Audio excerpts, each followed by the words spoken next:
enorme prazer a professora doutora Aline Haas, bailarina, formada em Pilates, licenciada em Educação Física. Ela se especializou em Ciências do Esporte e é doutora em Medicina e Cirurgia pela Universidade de Cádiz, na Espanha. Pós-doutor na área de Dança e Ciência. Professora do curso de Licenciatura em Dança da Universidade Federal do Rio Grande do Sul e do Programa de Pós-Graduação em Ciências do Movimento Humano na mesma universidade, onde por alguns anos desenvolve um projeto de dança e Parkinson, que tem interface de pesquisa e extensão. Gostaríamos muito de agradecer sua presença, professora Aline, dar-lhe as boas-vindas e a palavra é com você. Oi, gente, muito obrigada pelo convite, mas queria agradecer muito o convite da Valéria e da Alba, né? Queria agradecer a Alba pela apresentação. A apresentação foi bem mesmo, eu acho que é um pouco da minha descrição, então por essa sensibilidade das duas de terem feito essa descrição tão, ao mesmo tempo que sucinta, mas também ao mesmo tempo representa a minha vida acadêmica, né?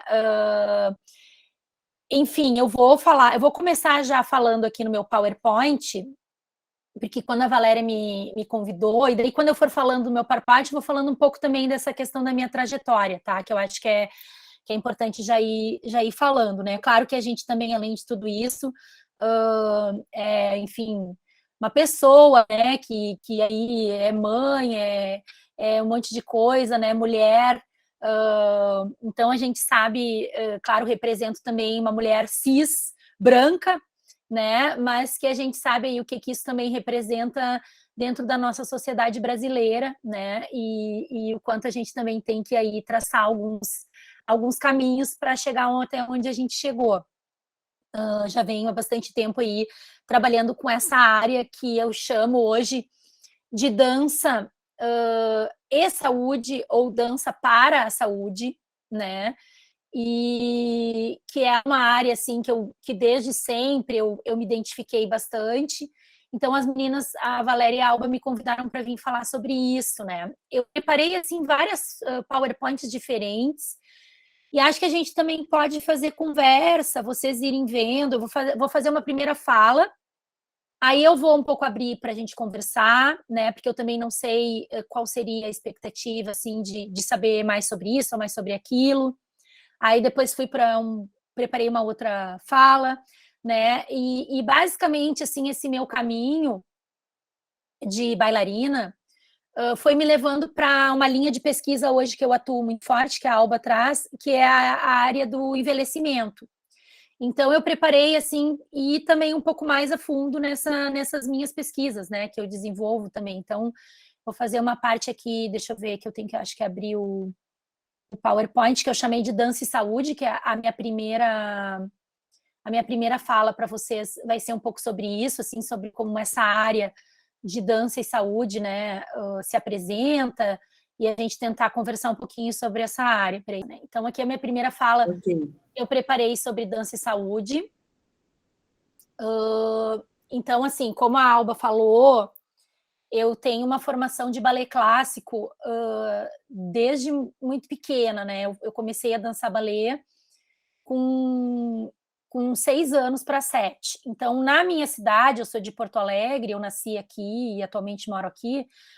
Na época, as meninas iam fazer balé. De repente, a realidade de outras cidades do Brasil eram outras realidades, né? Mas, assim, tipo, uma escola de dança formal, na sua caracterização de aprender a dançar.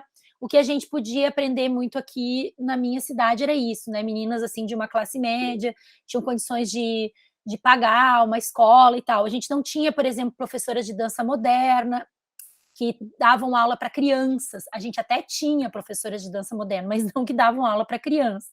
Então, criança era balé, né? E eu fiz, então, uma formação de balé. Com 15 anos, eu me formei em balé na escola onde eu estudei, que é a Escola Maria Cristina Fragoso, uma escola, enfim, que da época bastante conhecida aqui de Porto Alegre, uma escola que a gente não tem aqui, como, por exemplo, em Goiânia, um conservatório, Escola Basileu França, a gente não tem isso aqui em Porto Alegre. Na época também não tinha, teve uma época que teve, depois terminou. Então, assim, eu estava em escola particular de dança, né, privada, e fiz a minha formação lá. Mas a gente tinha uma formatura, a gente estudava, tinha um grupo de meninas que estudavam teoria. Eu comecei a dar aula de balé com 15 anos, eu não sei se eu me orgulho disso ou não, né? Mas eu tive a minha carteira assinada com 16 anos, sendo professora de balé numa escola, né? Eu sempre fui muito, assim, independente, gostar de trabalhar, gostar de fazer minhas coisas. E naquela época eu já me questionava um pouquinho, assim, sobre essa forma de ensinar balé. E de o meu corpo não ser um corpo que era um corpo que se adaptava ao balé, dentro de uma regra assim, de que o professor dizia para eu fazer uma perna alta, uma rotação externa de quadril, e eu tinha muita dificuldade e eu não via muito assim ele me explicando por onde que eu tinha que ir, né? Era dizer, fazia, faz, não sei o que, isso a dança tem muito, né?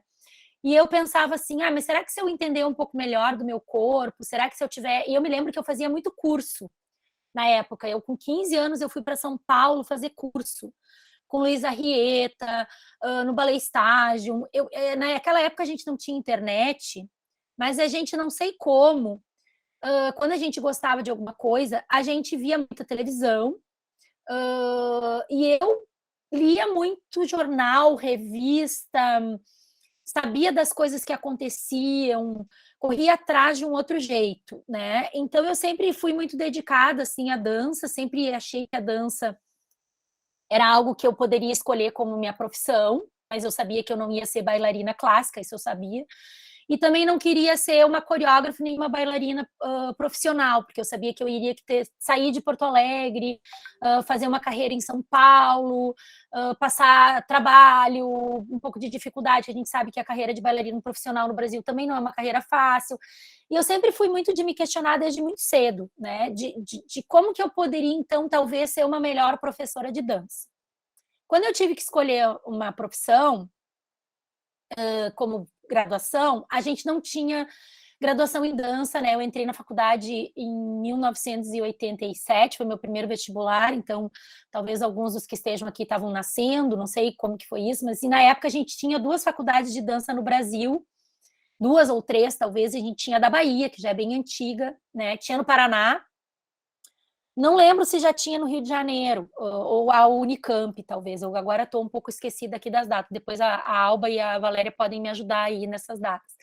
Mas eu lembro que eu até cheguei a olhar essa possibilidade, né? Porque imagine, não tinha internet, né, gente? Não tinha isso da gente poder saber tudo o que estava acontecendo no Brasil. Mas eu sabia que tinha, né? E, inclusive, eu tenho pessoas aqui do Rio Grande do Sul que são da minha faixa etária, que estudaram no Paraná, porque a gente é perto, né, relativamente perto, assim, mas as distâncias daquela época eu acho que eram muito mais longe do que hoje. E eu disse, não quero morar longe dos meus pais e tal, tinha uma vida confortável, dançava, né, já era professora de uma escola de balé, então queria ficar com a minha vida aqui em Porto Alegre. Então eu tinha a Universidade Federal do Rio Grande do Sul a opção de fazer teatro, mas que na época eu achei que educação física era a melhor opção para mim. E a gente tem uma história muito forte aqui da interface da educação física com a dança no Rio Grande do Sul. As precursoras da dança no Rio Grande do Sul, da dança considerada como a dança ocidental, né, como balé clássico e tal, e dança moderna, Dona Toni Petzel e a Dona Lia Bachemeyer, foram formadas em educação física, estudaram na Escola de Educação Física da URGS, foram professoras da Escola de Educação Física da URGS, e aí muitas pessoas da dança, representativas da dança, né, estudaram educação física. E eu pensei, não, eu vou fazer educação física, porque daí lá eu vou conseguir talvez entender melhor o funcionamento do corpo, de um ponto de vista biológico, eu vou entender um pouco também de como é uma licenciatura, né, do ser professor e tal. E aí eu fui fazer esse curso, né? Na época até eu pensei assim, não vou nunca mais dançar e tal, mas acabei entrando numa audição de um grupo profissional de dança, né, que aqui a gente não tem também tanto, na época era uma época que Porto Alegre tinha muitos grupos independentes, que era o grupo Fênix, que era um grupo muito conhecido, fui bailarina desse grupo por 4 anos, né, até durante toda a minha graduação eu fui bailarina desse grupo, e depois eu saí desse grupo para ir morar fora e fazer meu doutorado, que daí eu vou continuar contando um pouquinho do meu doutorado. Mas a minha licenciatura em dança, em educação física, eu sempre fui a bailarina, né? Apesar de eu ter feito essa graduação, o meu foco todo era entender melhor. E na época eu descobri um pouco a área da ginástica, que estava na moda, né? Ginástica de academia, trabalhar com ritmos, com essas músicas, tal. Virei professora de academia também. Descobri uma área que se chamava medicina do exercício. Comecei a ler muito sobre lesões de bailarino, já naquela época já tinha livros. O primeiro livro que foi feito na área da medicina da dança, que é uma área que eu conheci na minha graduação, já tinha livro que chamava The Dancer as an Athlete, né, que é o bailarino como um atleta, um livro que eu já li na época da minha graduação. Meu primeiro trabalho, assim, mais científico na graduação foi sobre lesões de bailarino, que eu fiz um questionário e tal. Então, eu já comecei a me interessar por essa área, né? Conheci um professor na minha graduação, chama Eduardo Henrique de Rose, que ele é presidente do Comitê Olímpico Antidoping, uma pessoa representativa na área da medicina desportiva, né? Ele foi considerado o pai da medicina desportiva no Brasil. E aí eu fui me interessando assim por isso, e ele foi me mostrando também algumas opções fora do Brasil.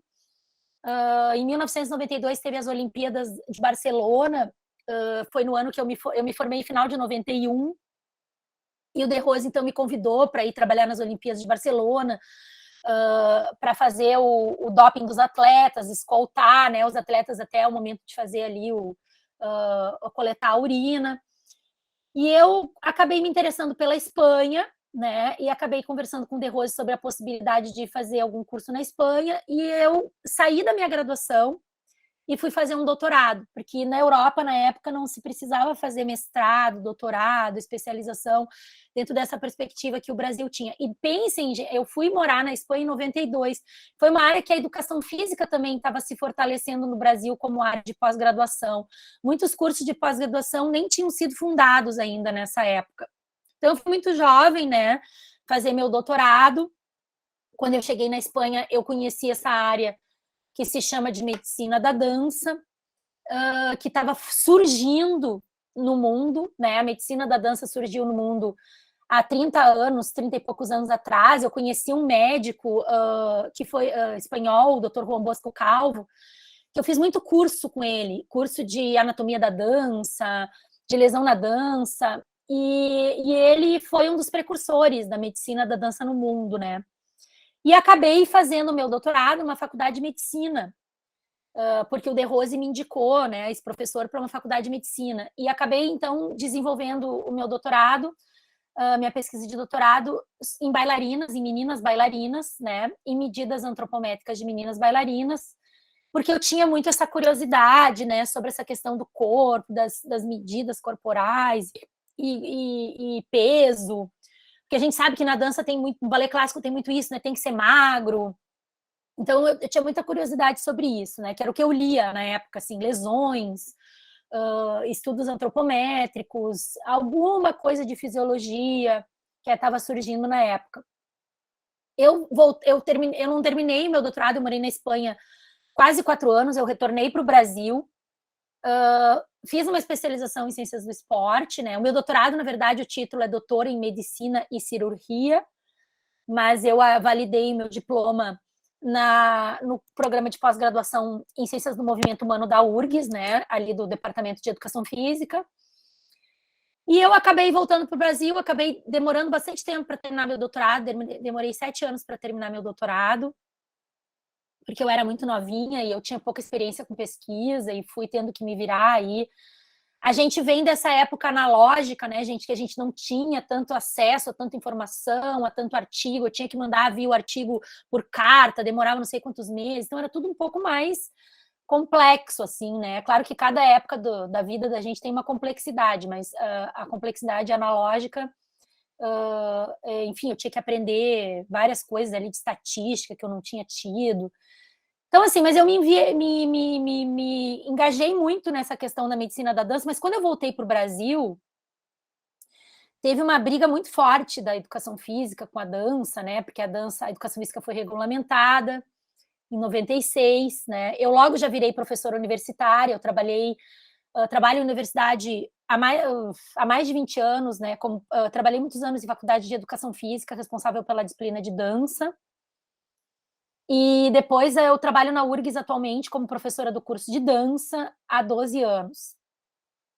Mas o Rio Grande do Sul demorou a ter curso de dança, né? Ele tinha curso de dança no interior e depois, agora, nos últimos 10 anos que os cursos de dança surgiram no Rio Grande do Sul mais fortemente, né? Com a questão do governo do Reúne, né? Das universidades federais, que foi onde surgiu também, onde a Alba trabalha, onde a Valéria trabalha. Então, esse movimento todo, né? De criação de universidades, de faculdades de dança no Brasil foi agora nos últimos anos, nos últimos 15 anos. Antes disso, a gente tinha alguns cursos, não tinham muitos. Então, eu trabalhei muitos anos como professora de curso de educação física, né, responsável pela área da dança, e aí fui para a dança, e eu tive que dar quando eu cheguei no Brasil, com essa briga da dança com a educação física, que eu participei ativamente nisso, né, a favor da dança, eu tive que dar um retrocesso um pouquinho nas minhas pesquisas na área da medicina da dança, porque na época, se eu falava que eu era formada em educação física, se eu falava que eu fazia pesquisa quantitativa, se eu falava que eu fazia coisa na medicina da dança, eu era basicamente quase apedrejada em eventos de dança, né? Então eu tive que me colocar um pouco assim como fazendo pesquisa qualitativa, mas na época eu já comecei a me interessar por idosos, né? Já faz 20 anos que eu faço pesquisas assim com projetos com dança para idosos, né? Depois eu comecei a me dedicar com dança para pessoas em cadeira de rodas, pessoas com deficiência. E aí eu fui indo, né? E até que eu cheguei, assim, tive um projeto grande com dança para pessoas com AVC, até que eu cheguei no Parkinson, né, que é onde eu tenho um projeto aí já há 7 anos de pesquisa e extensão. Mas eu acabei indo um pouco para pesquisa qualitativa, publicando um pouco em pesquisa qualitativa, e quando eu entrei na URGS há 12 anos atrás, como professora de um curso de dança, dentro de um departamento de educação física e fisioterapia, eu consegui me fortalecer mais dentro dessa área da medicina da dança, né? E me fortaleci também bastante com a criação da Rede Brasil Reino Unido, que o professor Adriano Bittar também, eu acho que vai vir aqui falar com vocês, né? Foi aí que eu também me aproximei um pouco mais da Valéria, que o Adriano criou, então, essa rede no ano de 2016, se eu não me engano, acho que foi isso. E aí a gente começou a se fortalecer como um grupo, né? E eu acabei indo fazer meu pós-doutorado, então, na Inglaterra, no ano de 2018, agosto de 2018, agosto de 2019, e acabei ficando, então, né? Hoje eu sou, então, estou coordenadora da Rede Brasil Reino Unido, com essa parceria dessa área que a gente vem desenvolvendo aqui no Brasil. Mas eu não gosto desse termo medicina da dança. Eu botei entre parênteses ali.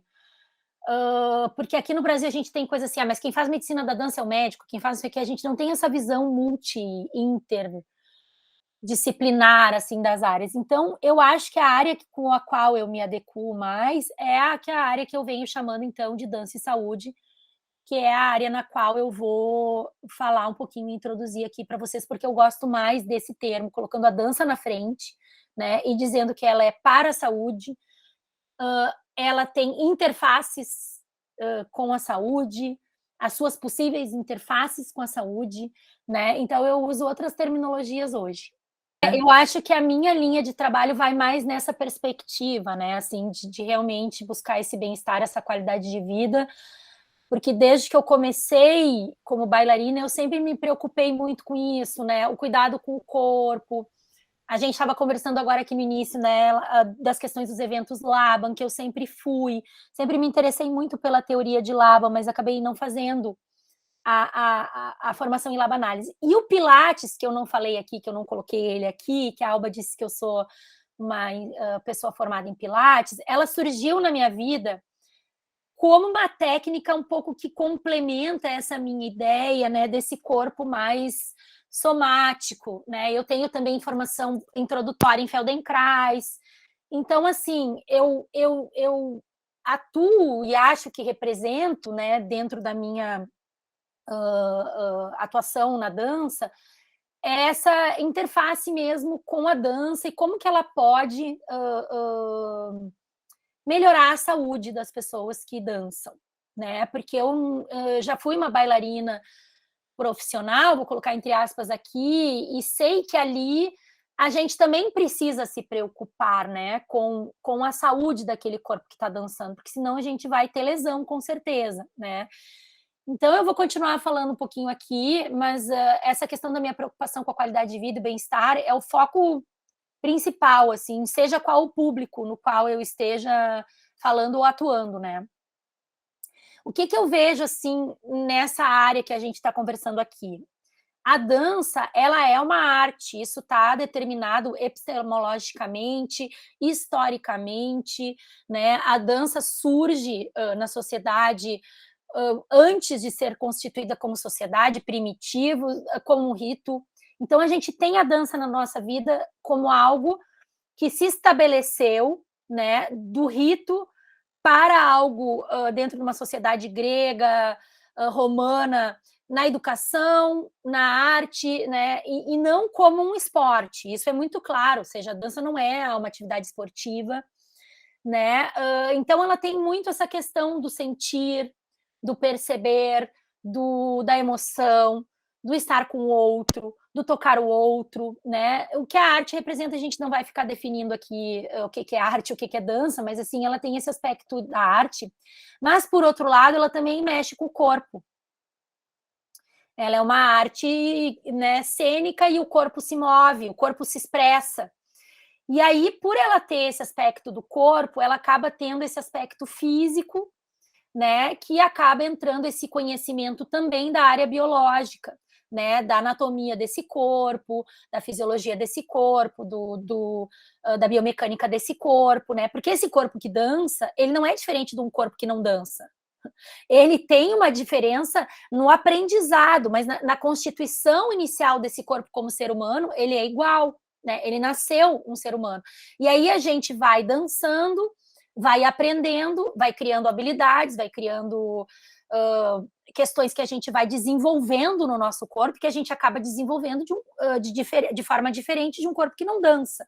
Mas ele tem uma anatomia que se constitui, né? Aqui, ó. Então, agora que eu estou falando da questão da dança como emoção e da dança como físico.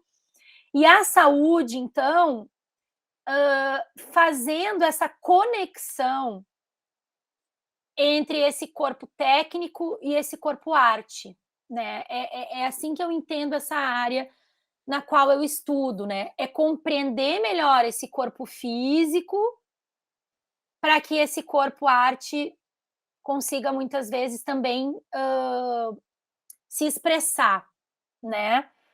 Pensando assim no exemplo de um bailarino profissional, a gente sabe que ele vai estar performando para que as pessoas apreciem, né? Mas muitas vezes é exigido dele uma alta performance e um corpo que vai além de um corpo biomecanicamente compreensível, né? Então a gente precisa entender melhor esse funcionamento desse corpo para que ele tenha saúde, para que ele possa se expressar. E a gente também pode fazer o caminho contrário, né? Uma pessoa que tenha um problema de saúde neurológico, a dança como arte e emoção, auxiliando essa pessoa a conseguir caminhar melhor, a conseguir deslocar melhor, a conseguir ter uma melhora na sua vida diária, né? Então, isso aqui eu vejo a saúde interlaçando, né? Fazendo essa interferência entre essas duas questões que estão presentes na dança e que eu enxergo, né? E que uma não está em detrimento da outra. Que quando a gente fala dança, a gente não pode separar. Que como eu lido com essa questão, muitas pessoas já me perguntaram: onde está a dança no teu trabalho? Né? Mas eu não consigo separar, porque a dança está pelo menos no título do que eu dou para o meu trabalho, né? Assim, mas assim, não consigo separar, porque a dança, ela na sua essência, é isso que eu estou falando aqui para vocês, né? É um corpo biológico que dança e que se expressa. Então, assim, não tem como separar para mim, né? Tudo bem. Então, qual seria uma definição que a gente já tem hoje, né, na International Association for Dance Medicine and Science, que é uma organização mundial, na qual vários pesquisadores do mundo, há 30 anos atrás, ou há 30 e poucos anos atrás, se juntaram para falar dessa área, né, da área da medicina da dança. Recentemente, eu acho que foi no ano de 2019, eles criaram uma definição em um comitê dentro da International Association for Dance Medicine and Science de dança para a saúde. Inclusive, até eu pedi para a Valéria que eu precisava sair, tipo, umas 11 horas, porque eu tenho um evento desse comitê, que vai se falar, justamente, ele vai ser online, o que facilitou muito esse entrecruzamento mundial, sobre como os governos, né, e as políticas públicas dão importância para essa área. E eles disseram, então, o seguinte, que a dança para a saúde é uma área da dança onde o objetivo é oferecer aos indivíduos atividades holísticas baseadas em evidências para que possam gerenciar e se adaptar aos seus desafios de saúde física, mental e social. Professores artistas que ministram as aulas são treinados para interagir com os participantes como dançarinos, ao invés de pacientes. Isso é uma coisa muito importante. Nós que trabalhamos com a dança, nós não estamos tratando com as pessoas como se elas fossem nossos pacientes, né? Propondo uma... Eu já vou até terminar a apresentação aqui para já poder passar para o próximo. Propondo uma prática artística, interativa e divertida, né? Então, assim, a gente não é um médico, por isso que eu não gosto de medicina da dança, a gente não é um fisioterapeuta, a gente é um facilitador, a gente é um bailarino, professor, pesquisador, artista, que está propondo uma atividade, né, para indivíduos dentro de uma perspectiva artística. Né? Então, é isso que eles estão querendo firmar também, né, dentro dessa área, pesquisadores como, por exemplo, Sylvie Fortin está nessa comissão, pessoas da Inglaterra, pessoas... É muito eurocentrado, né? Mas existem pessoas ali, tanto dos Estados Unidos, Canadá, Inglaterra, enfim, que estão ali naquela comissão. E aí eu quero trazer também algumas questões aqui para vocês, que existe já um periódico, né, que é o Arts and Health, que se eu não me engano, a ANDA está fazendo alguma coisa com esse periódico, promovendo, não me lembro se é esse periódico aqui que eles estão promovendo.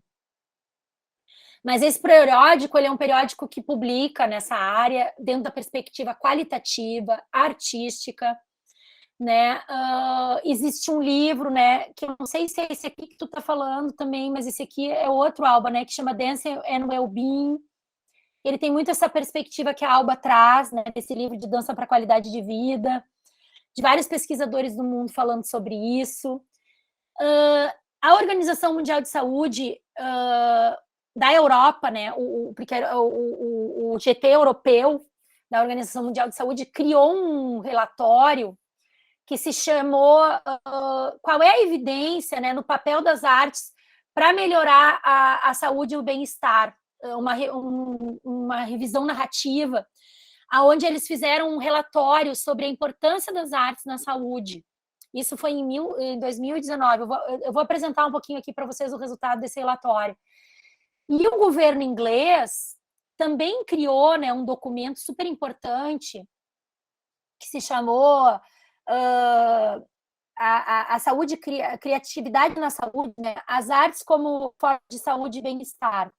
Um documento também criado mais ou menos na mesma época, onde eles destacam a importância das artes na saúde, e isso já dentro de uma perspectiva de política pública, né? A Organização Mundial de Saúde, o parlamento inglês. Então, assim, a gente está um pouco atrasado aqui no Brasil, como tu e como alguns aspectos, no sentido da gente perceber que essa é uma área que a gente precisa estar atuando, que a gente precisa estar estudando, que a gente precisa estar fazendo alguns posicionamentos políticos, né?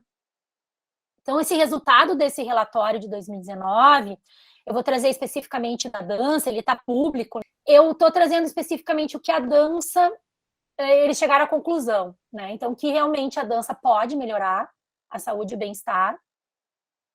Eles incluíram 900 publicações, não só de dança, mas de todas as artes, né? Incluindo 200 revisões. Esse relatório, ele é uma revisão com evidência científica na área da arte da saúde, então, assim, feito por pessoas que trouxeram evidência científica, elas não estão inventando, né? E o que eles concluíram? Que se a dança ou a arte é inserida dentro do sistema público de saúde, a gente vai ter benefício econômico, né? E isso em diferentes populações. redução de medicamento, prevenção de doença. Então, assim, o que eles trazem aqui dessas componentes, né? Por exemplo, assim, as questões de que a gente pode, com a dança ou com a arte, aqui a gente está falando de dança, né? Que a gente já sabe que existe isso, a possibilidade de interação social, a possibilidade de mexer o corpo. Não é uma atividade, não é um esporte, mas a gente mexe o corpo de um jeito diferente. E essa mexida desse corpo faz com que o nosso corpo ative o cérebro de forma diferente, né? O sistema límbico, o sistema rítmico, o sistema do movimento.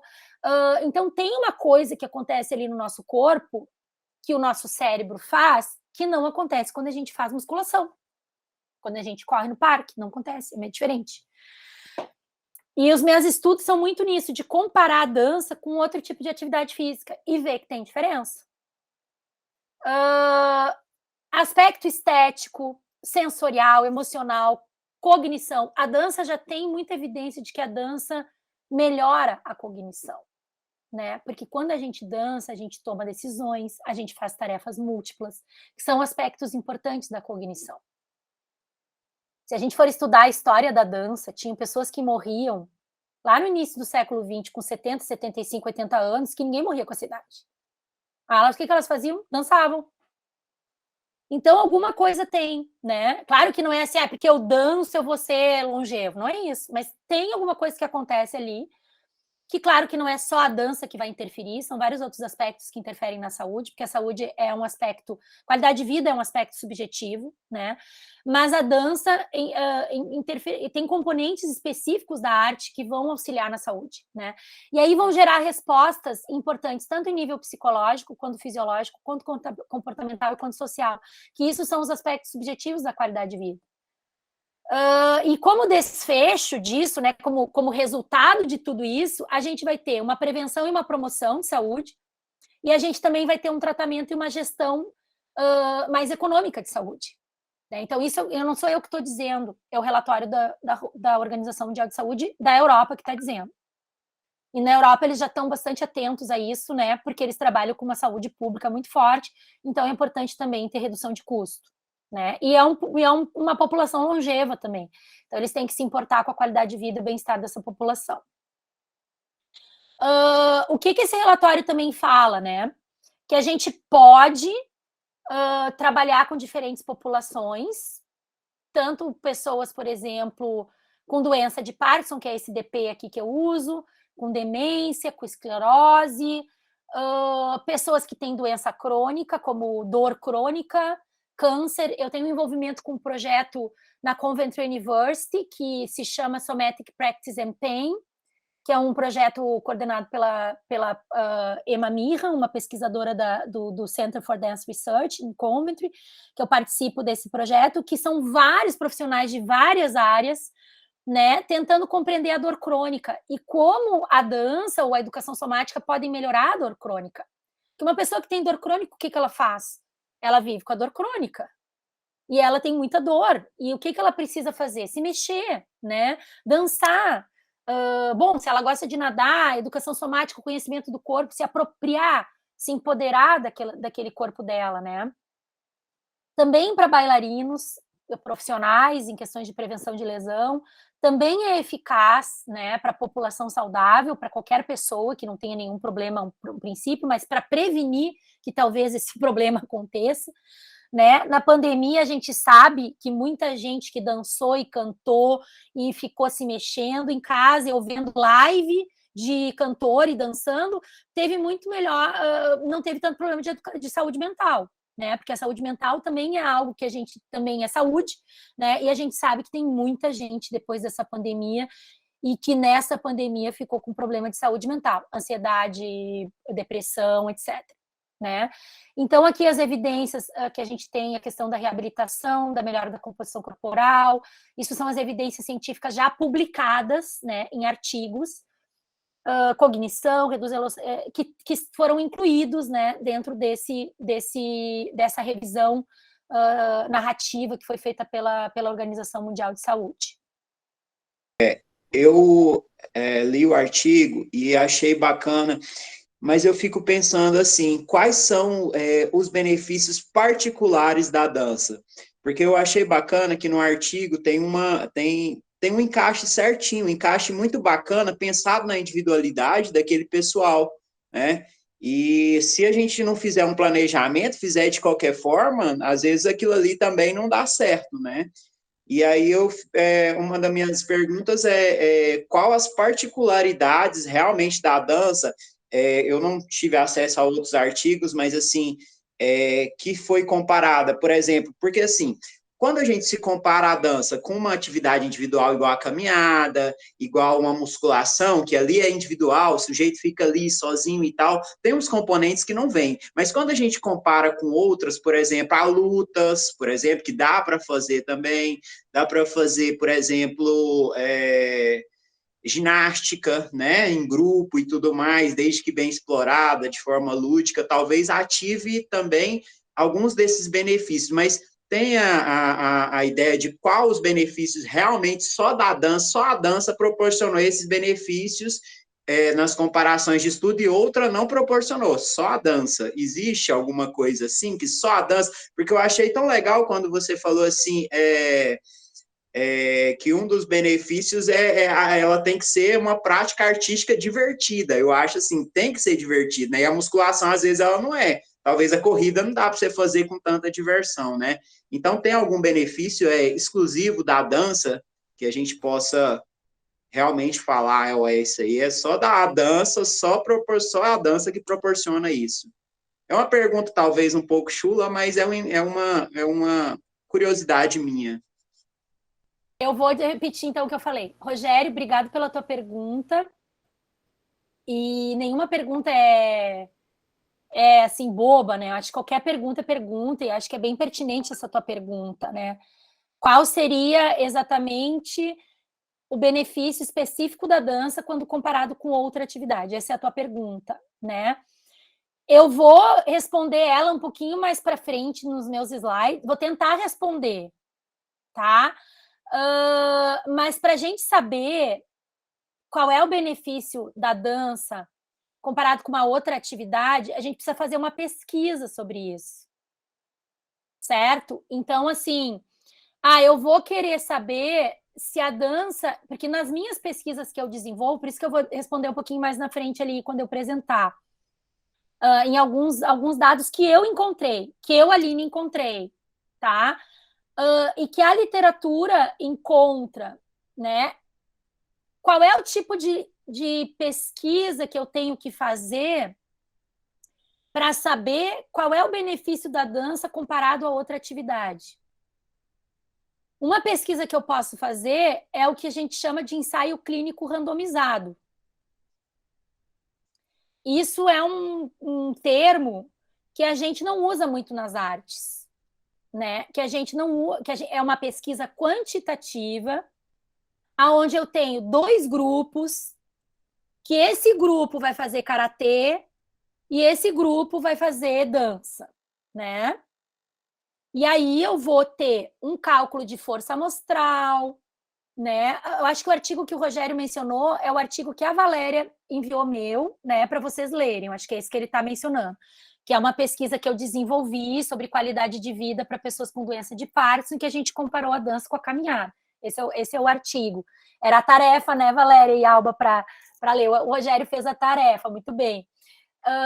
Então, assim, esse capítulo do livro. E aí, essa pesquisa, aonde eu tenho que cegar quem faz a intervenção, é toda uma nomenclatura médica que a gente traz. Quando a gente fala que a gente faz a interface da dança com a saúde, a gente também faz essa interface nas pesquisas. A gente traz uma área médica para dentro da dança, né?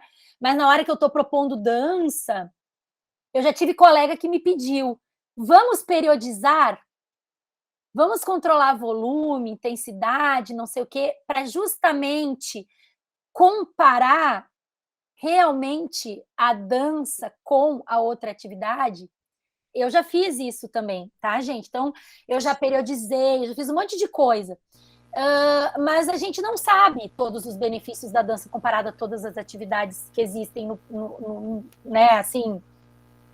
E outra coisa que a gente também não sabe é qual é o benefício do tango comparado com o samba.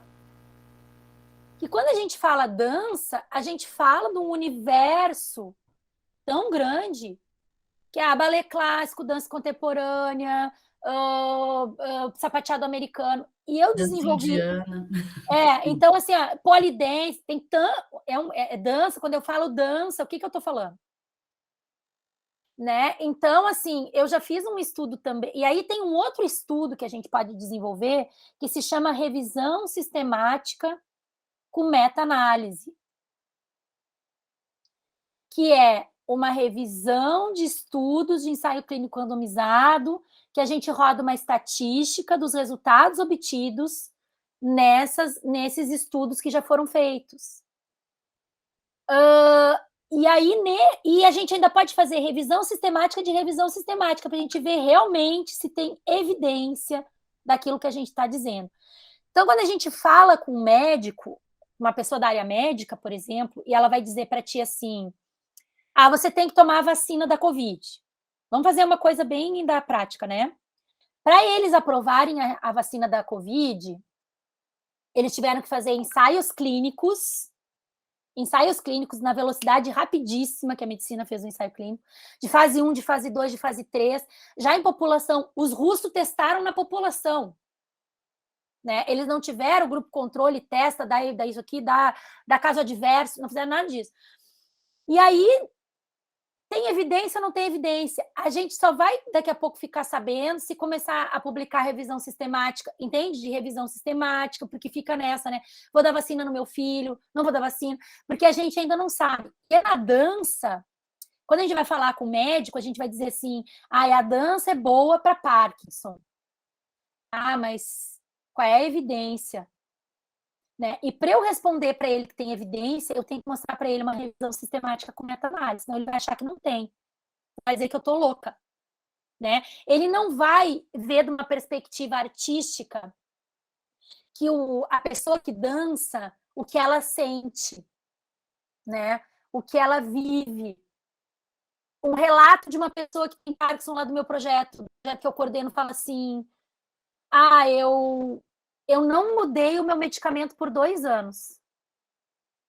Meu medicamento é o mesmo, desde que eu entrei aqui no projeto. Ela falou isso pro médico dela, e o médico perguntou: o que tu tá fazendo? Ela disse: 2 vezes por semana dança.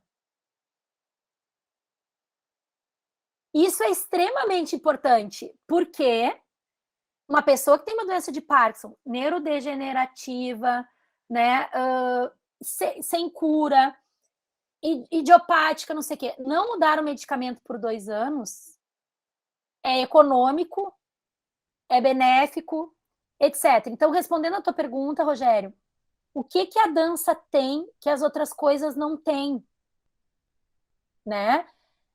Eu vou tentar mostrar algumas evidências científicas para vocês aqui, fora essa do meu artigo.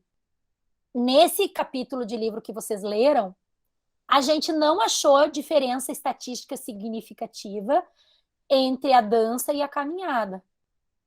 E não há uma evidência científica na literatura, em revisões sistemáticas feitas com Parkinson, por exemplo, de dança para Parkinson, que a dança tem mais eficácia que uma outra atividade na qualidade de vida. Qual foi a conclusão que a gente chegou ali e disse para vocês ali no capítulo? Que a gente não quer que a dança seja a única coisa boa para as pessoas, entendeu? Eu não quero chegar aqui e dizer para vocês assim: a dança curou os problemas do universo, a dança vai ser sempre melhor que tudo. Não, porque tem pessoas que vão gostar de dançar e tem pessoas que não vão gostar de dançar. Tem pessoas que vão querer dançar, tem pessoas que vão querer caminhar, tem pessoas que vão querer ir para a piscina, tem pessoas que vão querer ir para o mato, se conectar com a natureza e ouvir música. Então, assim, eu acho que o nosso papel, ele não é dizer para as pessoas de que a dança é melhor do que tudo, mas o nosso papel é dizer que ela pode ser boa ou tão boa quanto. Então, essa seria um pouco a resposta nesse momento, né? Se eu mostrar para o médico esse relatório da Organização Mundial de Saúde e dizer para ele que foi feita uma revisão de escopo uma revisão com 900 publicações, 200 revisões sistemáticas com meta-análise, e foi comprovado cientificamente que a dança é boa para isso ou para aquilo, quando comparada com uma outra atividade, ou com não fazer atividade, porque também tem revisões sistemáticas que comparam com não fazer atividade, por exemplo. É um grupo, esse grupo não vai fazer nada. Até isso já não está sendo ético mais, tá, gente? A gente tem que ofertar dança para um grupo e ginástica para o outro, ou dizer que esse grupo que não fez nada vai fazer dança depois que terminar a pesquisa, porque assim, eu não posso estar trabalhando com uma população com Parkinson, que eu sei que precisa se mexer, e dizer para eles assim, tu não vai fazer nada, e tu vai fazer. Isso até não é ético, né? Porque a gente sabe que as pessoas, qualquer pessoa precisa se movimentar, gente. Qualquer pessoa. O movimento, a pandemia nos mostrou, e tem publicações já nessa área. Eu, inclusive, publiquei também com Parkinson. Quanto menos atividade física, mais problema de saúde mental. Quanto menos movimento, mais problema de lesão, mais problema de reumatologia, mais problema de tudo, gente. O movimento, o ser humano, na sua essência, ele foi feito para correr. Biologicamente, a gente nasceu para caçar. E nós nos tornamos sedentários. E nós estamos tendo problemas de saúde, neurológicos, reumatológicos, mentais, porque a gente não se mexe. Porque a gente fica horas sentada na frente do computador, né? E muito mais nessa pandemia. Então, assim, pós-pandemia, historicamente, já é comprovado que as doenças neurológicas triplicam. A doença de Parkinson é a segunda maior doença neurológica do mundo, depois do Alzheimer. Então, assim, eu não sei se alguém aqui nesse quadradinho tem alguém na família que tem Parkinson, mas provavelmente vai ter.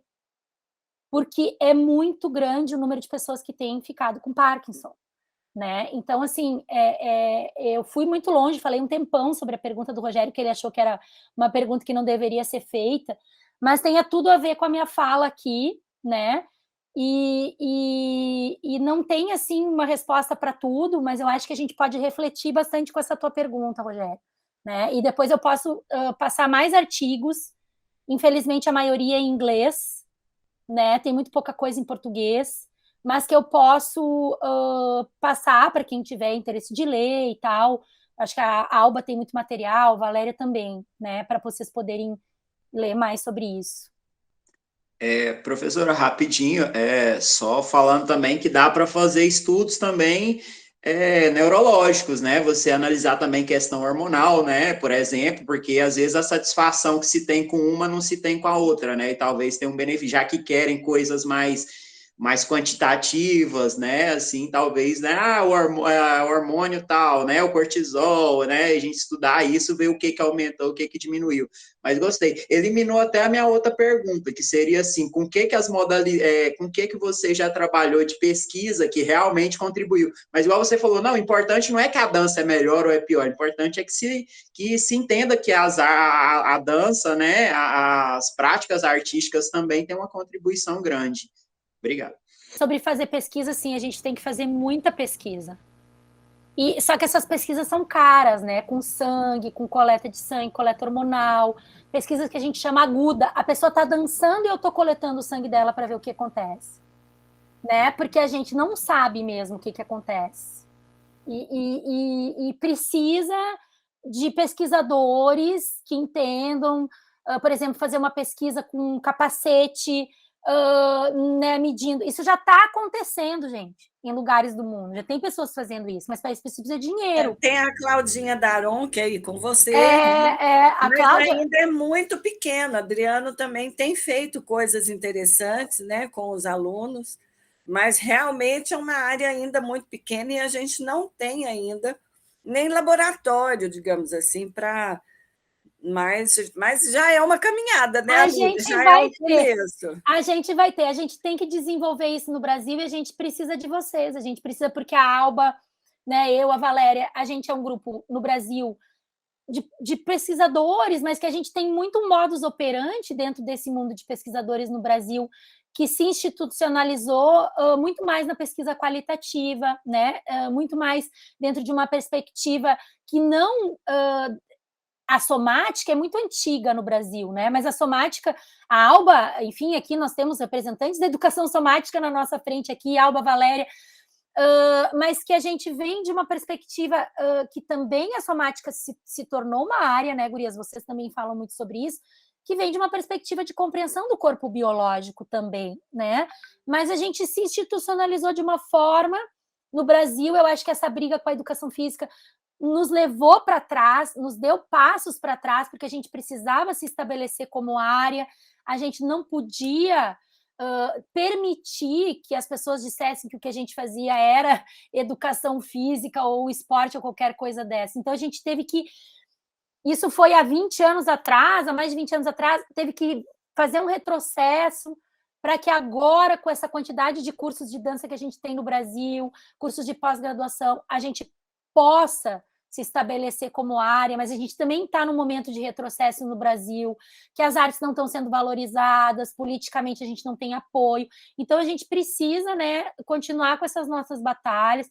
A Alba, a Valéria, vários pesquisadores da dança do Brasil são pessoas que batalham não só por ensinar dança, mas pela política da dança, né? Então a gente aqui está falando de uma política de inserção da dança em espaços nos quais a gente não está ocupando, laboratórios de pesquisa, parará, pororó, o governo, mas qual é a língua que eu tenho que falar com eles? Qual é o óculos que eu tenho que pôr para enxergar esse mundo? Né? Eu tenho que botar um óculos específico e eu tenho que falar uma linguagem específica, porque senão as pessoas não me entendem. As pessoas não entendem o que eu estou falando. Né? Se eu for falar o sentir, o perceber, vamos dizer abobajado, isso aí, não sei o quê. Eu já ouvi pessoas da medicina me falando isso, né? E assim também, quando eu falo com um colega das artes, eles falam, mas isso aí que tu faz, isso aí não é dança, como é que tu vai medir o hormônio, eu não sei o quê, sabe? Então, a pessoa tem que ter uma visão de mundo um pouco mais aberta, né? E essa fala, ela tem que vir de quem é da dança, ela não pode vir de quem é da medicina. Ela tem que vir de quem é da dança, de quem se apropria da dança, né? Uma curiosidade, né? Eu queria estudar no seu material, então eu fiquei curiosa com relação a essa amostragem que você fez aí na coleta de dados, né? Através dos questionários, se o nível, né, de saúde mental e de cognição dessas pessoas que participaram, se era elevado o suficiente para outros responderem esse questionário, ou se foram os próprios, né, participantes que responderam esses questionários que você aplicou. Excelente pergunta, Andréa. Eu vou ir agora viajar para a questão do questionário. Esse questionário que a gente usou se chama PDQ-39. É um questionário específico para medir qualidade de vida em pessoas com Parkinson. Então, ele já foi validado para essa população. Então, é muito importante quando escolher um questionário que seja validado para aquela população, porque senão também a população, vou fazer o SF36, que é o questionário de qualidade de vida, vou fazer o RUCOL, Old, Brief, não sei o quê. Então, é um questionário específico para Parkinson. Mas, por outro lado, ele é um questionário que ele foi validado para ser utilizado em grandes populações. E o nosso N amostral era muito pequeno. A gente tinha 6 pessoas no grupo da caminhada e 12 pessoas no grupo do Parkinson. E eu já cheguei à conclusão que esse questionário, porque é com ele que se faz as revisões sistemáticas para ver se tem evidência de melhora de qualidade de vida, parará, de dança para Parkinson, que eles chegam que não tem, que não muda. Né? Porque, assim, eu tenho um grupo de 12, eu tenho um grupo de 6, e ele não é estatisticamente sensível a pequenos grupos, porque ele é um questionário para ser feito na área da epidemiologia. Então, a qualidade de vida é subjetiva. As minhas pesquisas atuais de qualidade de vida estão sendo qualitativas. Eu estou fazendo quali e quanti. Eu estou pegando o resultado do quanti e estou confrontando com o quali. Então, lá naquele domínio da qualidade de vida da social, não deu estatística de diferença, não sei o que, com esse grupo. Mas lá na fala, a pessoa falou que esse grupo é importante para ela, para isso, para aquilo, para o outro. Então, assim, eu estou confrontando quali e quanti, que isso é muito importante dentro dessa área também, o quali e quanti, né? O método misto. Sobre a questão da cognição, a gente faz testes de cognição com eles para nivelar, e a gente faz testes também para ver o que a gente chama ROE-NR, que é o estadiamento da doença, né? Então, eles têm ROE-NR entre 1 e 3, que é um estadiamento leve. Então, eles têm condição, sim, de responder o questionário. Mas isso são variáveis de controle que, quando tu faz esse tipo de pesquisa, tu tem que ter. Tem que controlar, né? A cognição, o estadiamento da doença, tu tem que ver se as amostras são parecidas, né? Porque tu tá te propondo...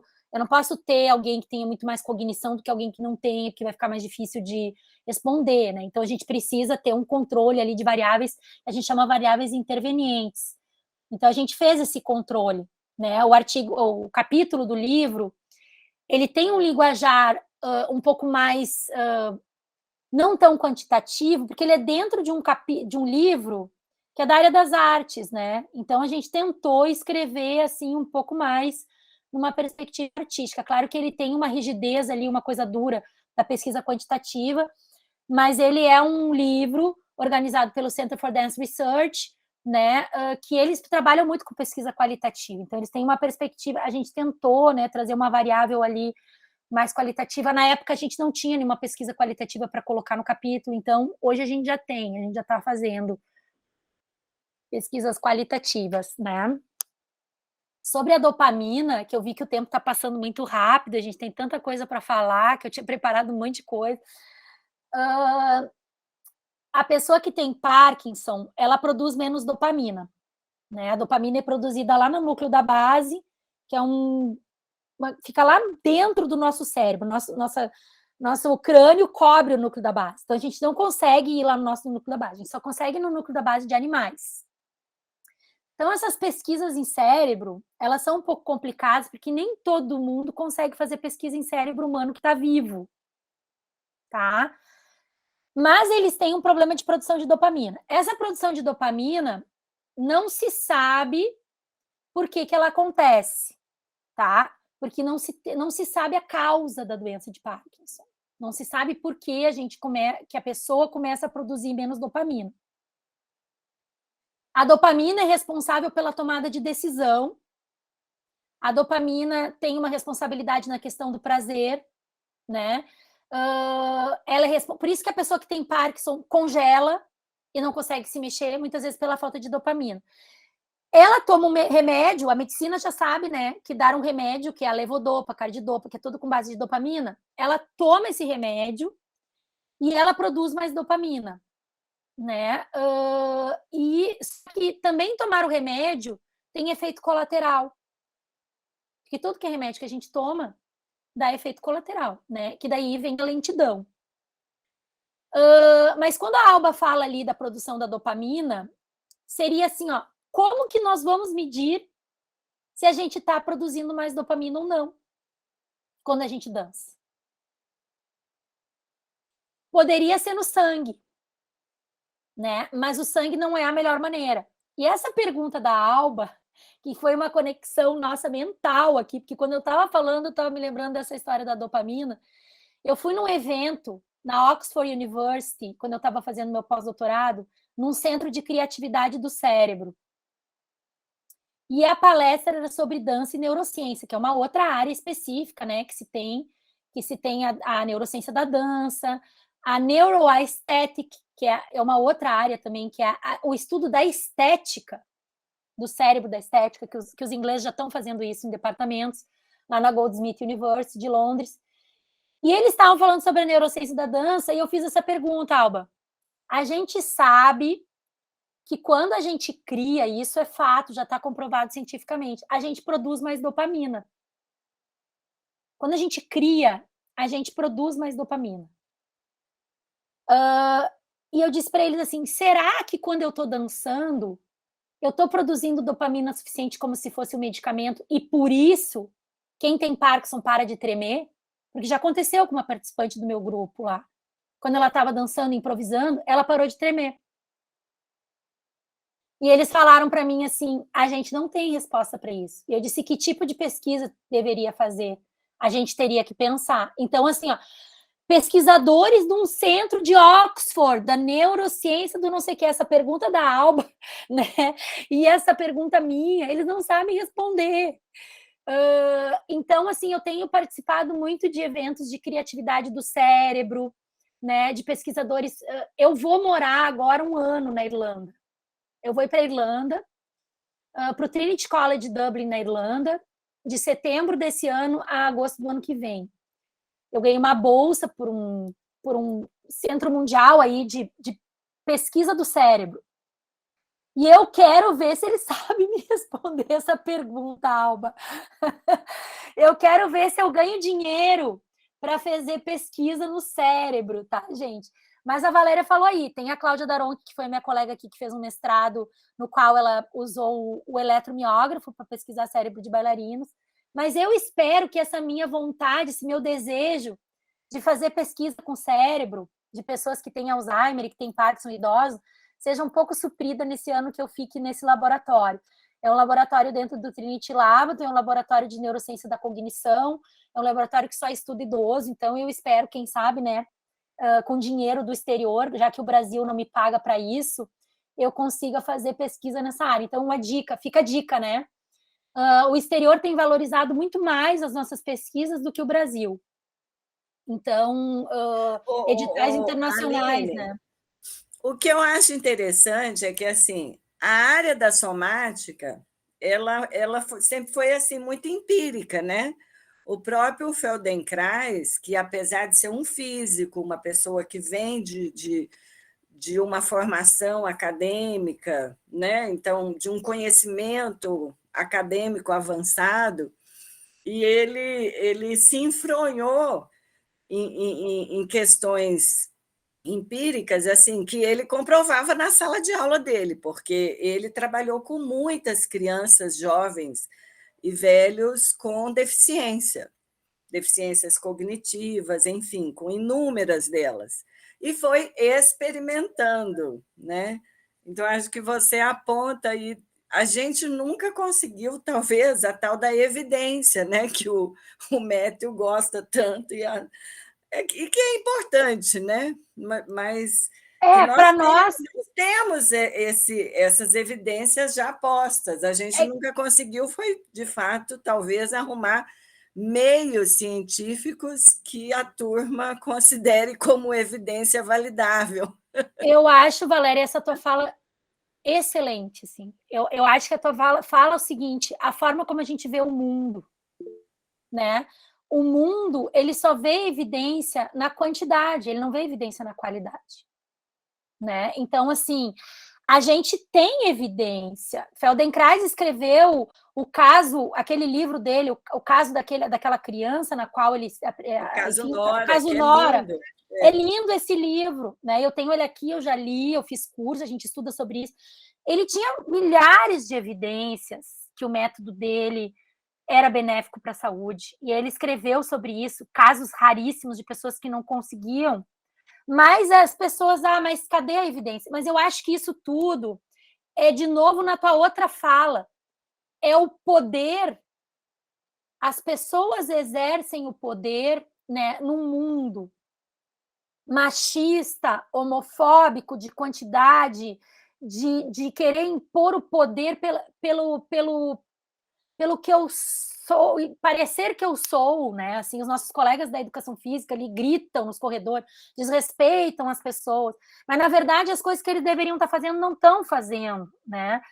Então, assim, eu acho que essa tua fala é muito importante, porque a gente tem, a questão é a gente achar a forma de explicar que isso é importante, porque as pessoas vão gritar que isso não é, mas só um pouquinho, né? Não é bem assim, né? Porque a gente sabe que é, mas é que o mundo não é feito de abraço, de beijo, de qualidade de vida, e impera também, né? A medicina, desculpa aqui, gente, assim, porque eu circulo, eu já fiz meu doutorado numa faculdade de medicina, meu marido disse que eu sou doida. Eu não tenho problema de ser elencada como doida, mas assim, a medicina o medicamento é uma máfia, gente. Não há interesse para uma empresa de medicamento dizer que dançar é melhor. Que vai ter muita gente que vai perder dinheiro. É que nem a máfia do futebol. Não há interesse. Eu já fui em os maiores eventos de pesquisa em Parkinson do mundo, numa associação que se chama Movement Disorder Society. Eu fui nesse congresso pré-pandemia, consegui dinheiro da URGS, a gente é privilegiada por isso, a gente está numa universidade pública, trabalhando numa universidade pública, consegue dinheiro, né, para viajar, para ganhar apoio. Eu sei que a gente tem que agradecer muito por isso, né, que a gente é privilegiado de estar nesse lugar, e a gente tem um compromisso com a sociedade, né, de dar retorno para ela. E eu fui para esse congresso e eu cheguei lá, gente, só se falava de medicamento. Eu digo, meu Deus, estão falando de doença de Parkinson, cadê? Fizeram uma sessão às 7 da noite, que está todo mundo podre de cansado, que ninguém aguenta mais, mas esse congresso é patrocinado pela empresa do medicamento. Eles não querem dizer que as minhas pesquisas são importantes, que as pesquisas da Alba são importantes, que a pesquisa da Valéria são importantes, que Feldenkrais. Eles não querem, entende? Então, e eles estão nesse poder, porque eles têm dinheiro, porque eles são homens, porque eles são machos, né? Porque eles são... Então, assim, é muito complicado, Valéria. Essa tua fala aí, existe evidência. E a pesquisa qualitativa é muito importante, tanto quanto a quantitativa.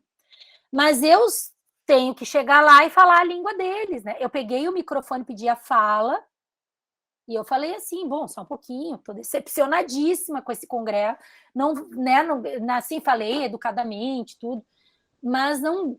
Mas a gente tem que falar, a gente tem que levantar a mão. O inglês, ele quer descolonizar, decolonize. Mas ele não consegue descolonizar, porque ele tem um CT que só tem gente da Europa e da Inglaterra, só um pouquinho, né? Então, mas por que eles não descolonizam? Porque o brasileiro não vai lá falar, porque o brasileiro não sabe falar inglês. Então, a gente sempre fica opressão, né? Porque a gente não tem, porque eles acham que a gente tem a obrigação de falar o idioma deles, porque o inglês é o idioma que impera. Né? Então, assim, é muito complicado tudo isso, é muito maior do que nós, né? Mas, de novo, se a gente fizer o nosso trabalho sozinho, talvez a gente já esteja fazendo alguma coisa, sozinho, com alguém que queira falar a mesma língua que a gente, né? Não sei. Aqui a gente tem um estudo, tá? Que é aí entrando um pouquinho mais nessa área que eu estudo, que é a área de pessoas idosas com e sem doença neurológica, que ele é um estudo feito em 2017, que ele vem bastante ao encontro disso que a gente estava falando, né? Eles viram o efeito da dança, né? Nessa questão da saúde física, em alguns parâmetros, comparado com outras atividades físicas. Então, uma revisão sistemática com meta-análise, aquilo que eu já estava explicando para vocês. Tá? Eles selecionaram 28 estudos, de uma primeira seleção ali de 11.434, eu vou ir para cá e eu vou ir voltar, que totalizou, então, nesses 28 estudos, uma amostra de 1.276 participantes, que é aquilo que eu falei, assim, uma revisão sistemática é pegar estudos que já foram feitos, daí tu junta uma amostra maior e tu consegue ver se tem evidência ou não. Eles viram vários estilos de dança e diferentes tipos de exercício, que foi a pergunta, então, do Rogério, né? E viram que a dança tinha uma evidência na composição corporal, em alguns marcadores sanguíneos, que foi também o que o Rogério disse, porque aqui eles pegaram também pesquisas que tinham coleta de sangue, e já se sabe que a dança aumenta o nível de BDNF, e o BDNF auxilia na melhora da cognição, então, assim, são parâmetros sanguíneos, tá? Isso já são estudos feitos, que eu não vou conseguir apresentar tudo aqui para vocês, e eles viram que os diferentes estilos de dança são igualmente, né, e às vezes mais eficazes do que outros tipos de exercício. Então, acho que esse estudo aqui, eu posso depois mandar para vocês, mas responde muitas coisas que a gente estava conversando aqui, né? E dá para ser um estudo que dá para a gente levar num evento da área da medicina, porque eles vão entender bem o que a gente está falando. Pode ser um estudo que a gente pode levar, Valéria, para um evento da área da educação física, com esses colegas aí, macho man, né, que gritam pelos corredores, porque talvez eles entendam o que a gente está falando, de uma forma bem educada. Os profissionais da saúde, então, podem recomendar, eles terminam o artigo dizendo isso, tá? Depois tem um outro que foi feito também aqui no ano de 2016, que é o efeito da dança na questão cardiovascular, inclusive feito pelo meu colega Álvaro Oliveira, pela Josiane Krause, né? Que, segundo ele é o grupo do Brasil mais importante na área da dança do mundo. Tá?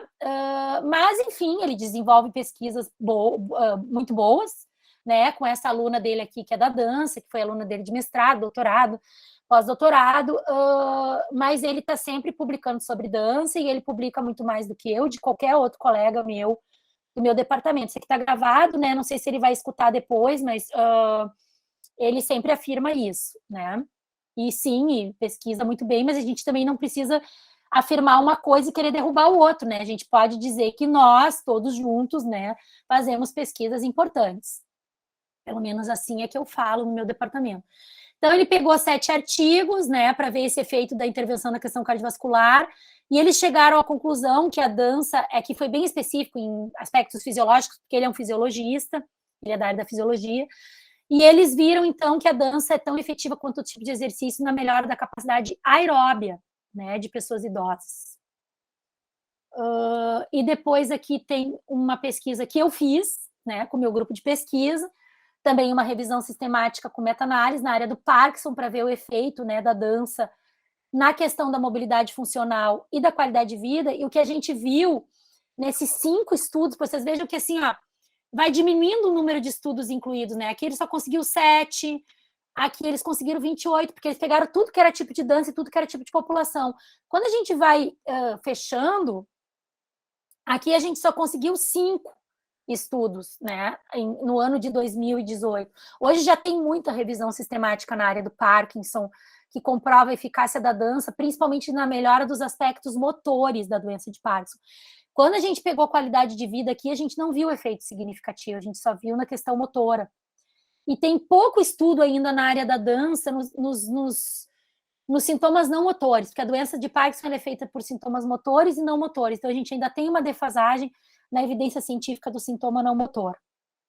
Continuando um pouquinho aqui, então, para eu poder falar mais algumas coisas, a Valéria traz na fala dela os PICs, né, as práticas integrativas e complementares do SUS, que não sei por que alguém, né, achou que tinha que ser a dança circular e a dança terapia, que foram incluídas lá em 2017, né, como uma PICs. E, inclusive, tem um movimento agora de seleção, né, de pessoas para trabalharem com a dança, lá com as PICs, que eles estão cobrando lá um conhecimento mais empírico, de 160 horas na área da dança, tá? Tá tramitando lá um cara de direita lá, o nome dele é Onyx Lorenzoni, até gaúcho, vergonha até. Tá gravado, nós não vamos passar para frente, né? Mas tudo bem. Ele está defendendo algumas coisas em relação à dança, só para vocês verem assim, que a gente não tem muito pessoa de dança falando de dança, né? Mas aí tem um artigo que saiu em português aqui, que eu peguei para trazer para vocês no ano de 2019, que fala que mesmo que tenha PICs, elas ainda são inseridas de forma incipiente no Sistema Único de Saúde, né? E a Valéria traz na fala que aí em Goiânia vocês já estão conseguindo inserir, mas que as pessoas que estão lá não são as pessoas formadas em dança. Então, o que eu vejo, que existem já pessoas, inclusive, né, Alba, o Josi Matheus, que é aluno de vocês aí, está muito inserido nessa briga política aí, que ele acabou vindo para o meu grupo, e é um aluno formado em fisioterapia, que é da dança. A Alba deve conhecer ele, porque ele é bem conhecido aí no curso de Viçosa. Isso. Uhum. E junto com a Eva, né, que estão aí fazendo algumas coisas, eu já conversei com a Eva também, a gente tem que começar a se unir, né, gente? E tem alguns estados que as coisas já estão inseridas, mas olha só, isso não está nem inserido dentro dos cursos de graduação. Aqui na URGS a gente fala um pouco sobre isso com os alunos, a gente tem uma disciplina que a gente fala sobre isso, né? Mas a gente precisa começar a inserir esse assunto, a gente precisa começar a inserir o assunto de dança e saúde nas graduações, a gente começa, pelo menos como um seminário de discussão, leitura, né? A gente tem que sair um pouco fora, assim, dessa coisa de só ser bailarino profissional, ser coreógrafo, ser professor de academia de dança, ok, né? A inserção dentro da escola, tem tanta coisa que a gente precisa falar. A gente vai ser um país velho, em breve, o Brasil. Então, a gente precisa falar, né, da dança para o idoso, como uma forma de atuação, porque quem está trabalhando com isso são outras pessoas, não somos nós. Então, a gente precisa, né, inserir esse conteúdo.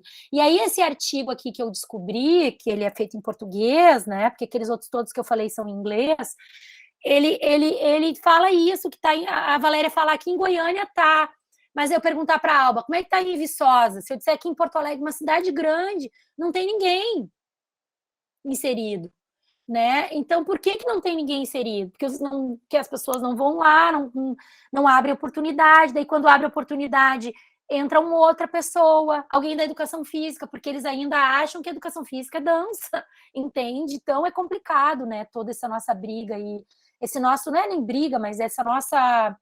O inglês tem uma palavra para isso, que agora eu me esqueci o nome, mas é bem importante o termo, é um termo que a gente... É advocacy, né? É advogar a favor de algo, né? Que a gente precisa fazer no Brasil, né? Indo aqui um pouquinho para frente, falando então dos meus estudos, né? Dos meus estudos, Aline, o que eu consigo contribuir para essa área como uma pessoa que publica, uma pessoa que está dentro de uma universidade, primeiro privada, que eu tinha muito menos recursos do que eu tenho dentro de uma universidade pública. Na verdade, as minhas pesquisas se desenvolveram muito mais quando eu entrei dentro de um pós-graduação. Eu estou inserida dentro de um pós-graduação faz, eu acho que uns 6 anos, por aí, que eu estou inserida, mas eu estou na URGS há 12 anos, então aí que eu comecei realmente a conseguir me desenvolver como uma pesquisadora, devido às facilidades que eu tenho, né, e poder fazer um pós-doutorado. Isso tudo eu não tinha quando eu era professora de uma universidade privada, e isso tudo eu não teria se eu fosse uma professora de uma academia de dança. Então eu também sei que a pesquisa ela fica muito dentro da academia, né, e que a gente precisa também entrecruzar mais com a comunidade em geral. Então, eu tenho trabalhos com pessoas com AVC, com pessoas com terceira idade, isso que eu falei um pouquinho quando eu me apresentei, e recentemente tenho me dedicado muito a esse trabalho com dança para pessoas com Parkinson. Eu publiquei alguns artigos em português, né, e capítulo de livro, pouca coisa, mas assim... Eu publiquei esse artigo aqui também, que foi qualitativo, sobre o análise do significado da dança na terceira idade, ele está publicado em português. Eu acabei até nem mandando esse artigo para vocês, mandei o mais recente. Antes desse, eu já publiquei um outro também, sobre pesquisa qualitativa com dança na terceira idade. E publiquei esse outro artigo aqui em inglês, sobre qualitativo também, tá? Sobre o benefício do projeto que eu coordenei junto com a Silvia Wolff, que é uma bailarina que teve um AVC com 33 anos, num projeto que a gente desenvolveu dentro da URGS de dança para pessoas com AVC. E depois que a Silvia virou professora da Federal de Santa Maria, eu comecei meu projeto de Parkinson, né? Então, porque a Silvia tinha uma relação muito forte com esse projeto do AVC, então aí eu comecei com Parkinson. O que eu vejo, assim, que a dança em saúde, né, ou a dança para a saúde, a dança como interface para a saúde, ela é um mercado de trabalho, ela é uma área de pesquisa, né, ela já pode ser recomendada, porque já tem evidência na literatura, tá, principalmente em inglês, não para todas as coisas, mas para algumas coisas, tá, bem-estar, qualidade de vida, ainda é talvez uma área subjetiva a ser comprovada, que a gente teria que ver pesquisas qualitativas e quantitativas, mas que a gente precisa, eu acho que em português é advogar, né? Advogar por essa área, né? A gente ainda precisa no Brasil, e não só no Brasil, no mundo, né? Isso é uma dificuldade geral aí, politicamente advogar por essa área e lutar para a inserção dessa área, que profissionais de dança façam mais por essa área. Esse é o ponto. Tá? Aqui eu tenho um e-mail meu, né, mostrando para vocês que eu também danço. Essa sou eu quando eu era magrinha, sarada, nos meus auges das minhas danças, né? E aqui perguntas e e-mail para contato. Eu ia falar mais para vocês desse meu projeto de dança em Parkinson, mas eu não vou ter tempo de fazer isso agora. Eu acho que já ficou o recado, né, assim, ó, dessa área de dança e saúde, que eu não sei, Valéria, se era bem isso que era para ser falado, né? Eu posso depois mandar mais materiais, espero que a gente consiga continuar conversando e tal, porque a segunda parte da minha fala seria falar mais especificamente sobre o projeto Dança e Parkinson, que eu não vou conseguir falar, mas a gente tem rede social, que eu vou botar ali depois o linkzinho para vocês, a gente tem Facebook, Instagram, canal do YouTube, porque nessa pandemia a gente começou a divulgar mais o nosso trabalho, tá? Eu tenho mais artigos publicados nessa área, que infelizmente são em inglês, mas que eu posso deixar o material compartilhado aí, né? Vocês podem entrar no meu currículo, Lattes, ver se tem interesse em algum material meu ali, tá tudo ali atualizado, né? Algum artigo que tem interesse, coisa assim. Eu tenho muito material sobre a evidência científica da dança com idoso. E eu vou mostrar, então, aqui esse vídeo, que eu acho que ele pode expressar bem para vocês o meu trabalho.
Jingle bell, jingle bell, jingle bell rock. Time of it, time of it,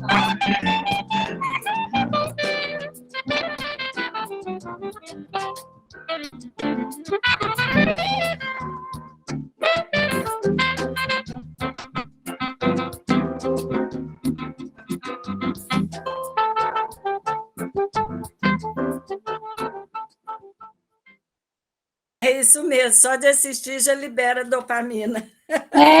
Então, né, a gente sabe, a gente não precisa fazer evidência científica, né? Só quem dança sabe, só quem sente sabe. Então, seria uma outra palestra falar sobre esse projeto. Eu tinha trazido mais materiais, porque eu não sabia como que ia ser, se a gente ia conversar, se a gente não ia. Mas acho que as conversas foram muito enriquecedoras e muito relacionadas também com o que eu tinha me proposto a falar, né?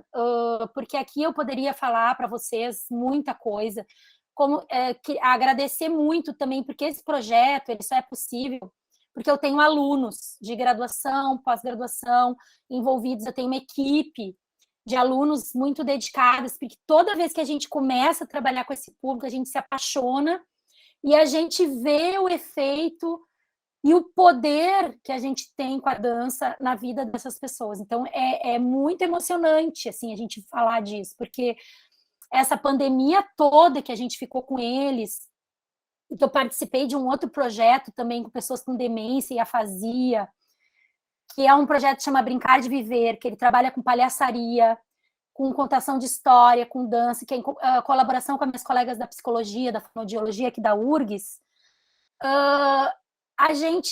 Eu digo para vocês assim, a minha pandemia foi muito mais leve, porque eu sabia que eu estava fazendo isso, porque assim, eu via o quanto essa pandemia, esse projeto Brincar de Viver, ele é lindo também, a gente conseguiu tablets para as pessoas pretas, pardas, indígenas, dinheiro para comprar internet, que tem demência afasia, que não tem acesso à saúde, que não conseguem, e que eles, na fala deles, na qualitativa deles, né, que não foi medir cérebro, não foi medir sangue, não foi nada disso, eles dizem que eles só estão andando porque eles estão fazendo dança conosco uma vez por semana ou 2 vezes. Então, assim, eles pioraram, gente. Eles pioraram muito nessa pandemia. O grupo meu ali teve gente que piorou 2 ou 3, mas teve gente que não piorou. E não piorar já é bom. Não piorar numa doença neurodegenerativa já é bom. Não piorar a cognição em 2 anos de pandemia, um idoso que tem Parkinson, já é bom. E a gente tem resultado disso nas nossas pesquisas, né? A gente tem resultados de fala deles, né? Eles tiveram muita dificuldade de se adaptar ao online, eles são idosos.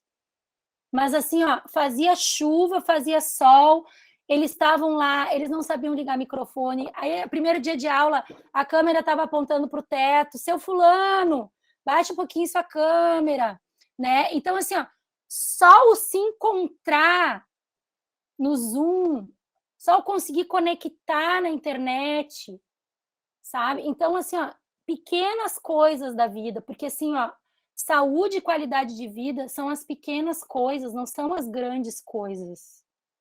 Não é ter, não é poder, né? É ser, é muito menos do que isso. Então, assim, é um projeto muito legal, não é porque eu coordeno, ele não é meu, e tem muito pouco projeto de dança para Parkinson no Brasil, deveria ter muito mais do que a gente tem, de dança para pessoas com Alzheimer, de dança para qualquer tipo de população, dentro do SUS. Então, assim, ó, fica a mensagem aí. A gente está trabalhando com apreciação de obra artística e improvisação através da apreciação da obra artística, vinculada com a temática do processo de criação, vinculado com o tema, por exemplo, gaúcho. Vamos ver aqui se vocês conseguem ver esse vídeo aqui, ó. Que foi um vídeo que a gente fez pela nossa Semana Farroupilha, que é algo muito forte que a gente tem aqui no Rio Grande do Sul. Eles, na verdade, fizeram uma apreciação de obras artísticas de gaúchos, né? Com a roupa da cor da bandeira do Rio Grande do Sul, alguns estão das cores, com música gaúcha, né? Esse é o criação final do processo.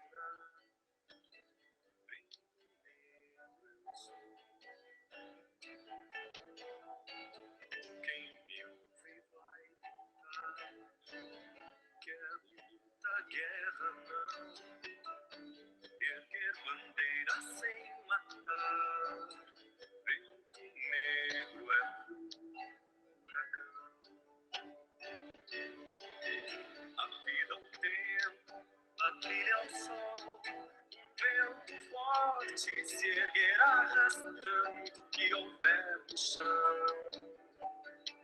vento negro, campo afora, vai correr. Quem vai embora tem que saber. Respiração.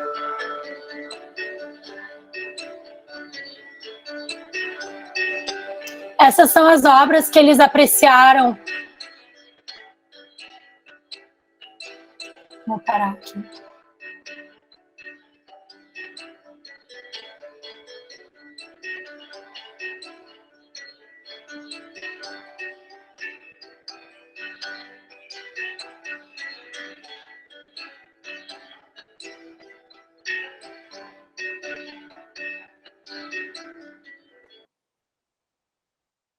E aqui a gente vai fazer algumas pesquisas qualitativas também com alunos e tal, que vão ver essa integração. E vocês viram, eles não se mexem muito, que a gente tem medo que eles caiam em casa, né? Que eles tropecem, porque eles têm muito congelamento. Então, primeira vez a gente só trabalhava na cadeira, e não vai parar o online, tá, gente? O online vai seguir, porque tem gente que não quer mais voltar para o presencial, e que vai morar no interior. A gente tem participantes de Brasília, de Recife. Então, a gente vai continuar, a gente vai voltar no presencial agora, mas a gente vai continuar no online. A gente vai ter uma equipe online e uma equipe presencial, porque nem todo mundo tem acesso a ir para a universidade, né? Então, a gente vai ter que continuar nesse online. Muito obrigada por me escutarem. Desculpa se eu falei demais. Eu gosto de falar sobre esse assunto. Eu sou apaixonada por isso. Podem me convidar sempre. Me empolgo, já quero advogar sobre o tema, já sou empolgada, já quero arranjar briga. Então, é isso, né? Aqui no Rio Grande do Sul, a gente fala que a gente é faca na bota, mas os meus colegas dizem que eu sou faca na sapatilha. Então eu não tenho, porque eu não uso bota como eu uso sapatilha, então eu sou a faca na sapatilha, já quero sair brigando para tudo que é lado. Ai, Aline, é tão emocionante. A gente tem conversado, mas é tão lindo conhecer mais de perto o seu trabalho, que eu já tinha certeza, né, de muita coisa que você fazia, mas eu acho que toma corpo. E eu acho que essa sua maneira, e aí se parece muito comigo, eu me identifico muito, de advogar pelas causas, que eu acho, a gente aprende tanto isso na dança também, eu acho que a arte provoca um pouco, né? Que a gente realmente tem uma paixão, tem um desejo, tem uma motivação muito especial, né? Para advogar por causas. E então é lindo, lindo, lindo o seu trabalho. Eu fiquei até lembrando o vídeo que a Sylvie Fortin passou, e mais certeza do que nunca, quando ela passou no seu evento o vídeo, eu ficava falando assim, gente, a gente faz isso há tanto tempo, é bonito o vídeo dela, obviamente.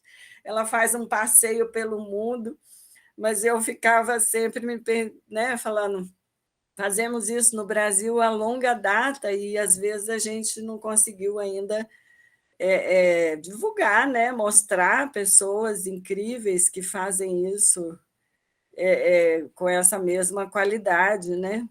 Então, muitíssimo obrigada, foi muito importante. Começamos com 2 pés direitos, 2 mãos direitas e esquerdas. Foi, né, Alba? Maravilha.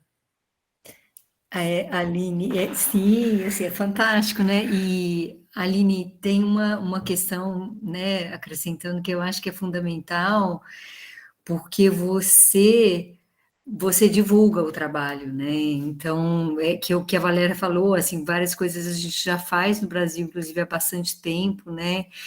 Mas essa outra frente que você assume, não só, né, politicamente, mas da divulgação, né? Assim, eu vi que você tem várias lives, por exemplo, no YouTube, e, gente, sabe, só joga o nome Aline Haas no YouTube, que vocês vão encontrar várias lives que a Aline faz, né, dialogando com pessoas, né, tanto da área mais médica, como o pessoal mais da arte, da dança. Então, assim, isso também, né, o CNPq hoje ele tem investido muito nessa questão da divulgação da ciência para todos, né, assim, o Diego Pizarro, que vai vir aqui conversar com a gente, ele fala que ele queria escrever uma tese de doutorado, e foi um dos motivos que ele ganhou o prêmio CAPES do ano passado, que a vizinha da mãe dele pudesse ler uma senhorinha e entender, e ele até propôs atividades, e que ela poderia fazer algumas das atividades que ele propunha.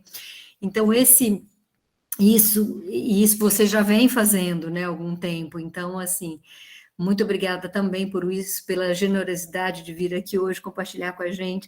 Volta mais.